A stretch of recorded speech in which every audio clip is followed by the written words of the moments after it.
In the Buddhist tradition, we speak of love in terms of true love, in terms of loving kindness, compassion, joy, and equanimity, or non-discrimination, or inclusiveness.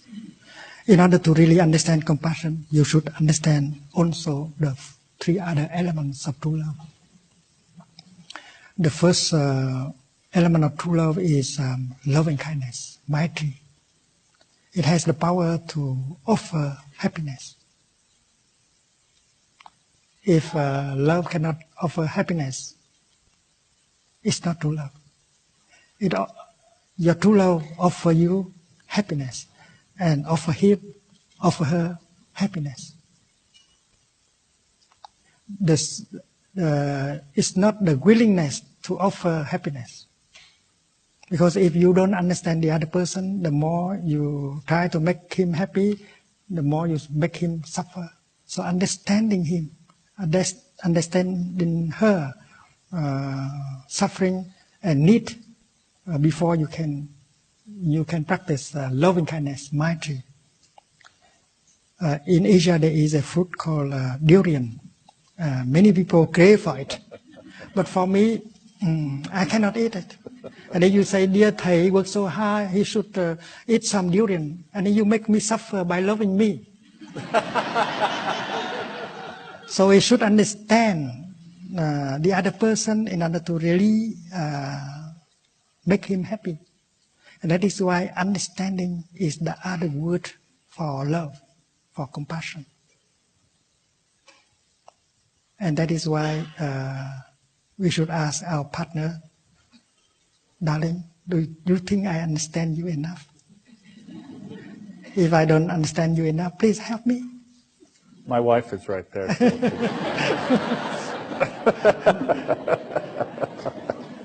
So maitri, loving kindness, is not just the willingness to make a person happy, but the capacity to make him or her happy, and that requires compassion, understanding.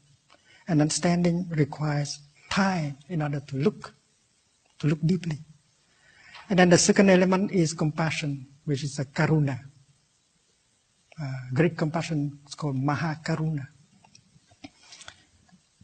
Compassion has the power to remove the pain, the suffering. If your love cannot make the other person suffer less, it's not true love. And you have to understand his suffering, her despair, in order to help him or her suffer less. And that is why you need to have the time to look and to listen. And understanding will create love and happiness. And the practice is that you have to apply that for yourself. You have to apply, you have to be able to offer you happiness and compassion. Do we have enough compassion towards our body, our feeling? Do we know how to handle our body to make it suffer less? Do we know how to handle a feeling so that we can help calm down the feeling or emotion? That is self-love. The capacity to love another person relies entirely on your capacity to love yourself and take care of yourself. That is true with compassion. And the third is joy, mudita. If by loving you make the other person cry every day, that is not true love. So you create joy for yourself and for the other person. And there are many practical ways to create joy without having to go to the market and buy something to offer him or her. Suppose you say you breathe mindfully and you bring your mind home to your body, you become fresh and pleasant, and you go to her and you say, darling, you know something? I'm here for you.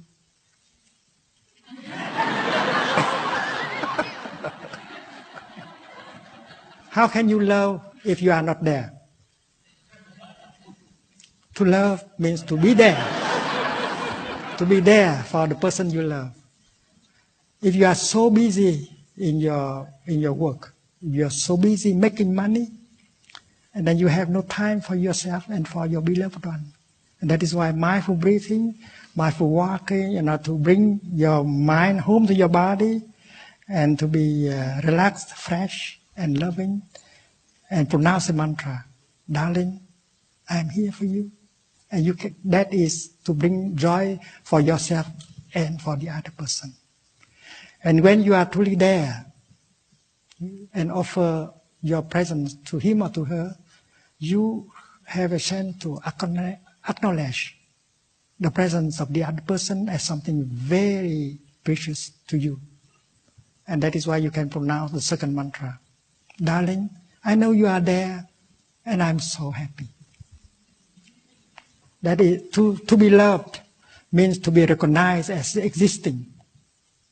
And if you drive your car and you think of everything else except the person sitting next to you, she cannot be happy at all. So while driving, you use your mindfulness, embrace her, and you say, darling, you know something? I know you are there next to me. I am so happy. So there are very simple practice like that. Practice of mindfulness that can bring joy.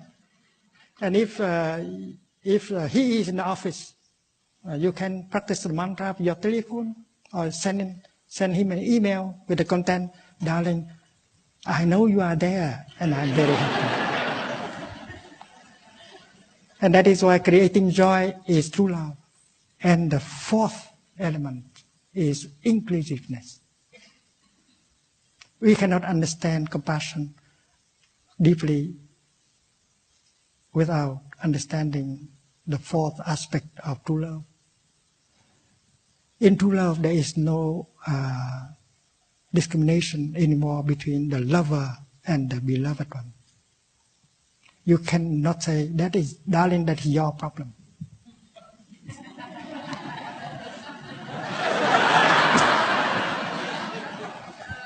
In true love, your problem is my problem.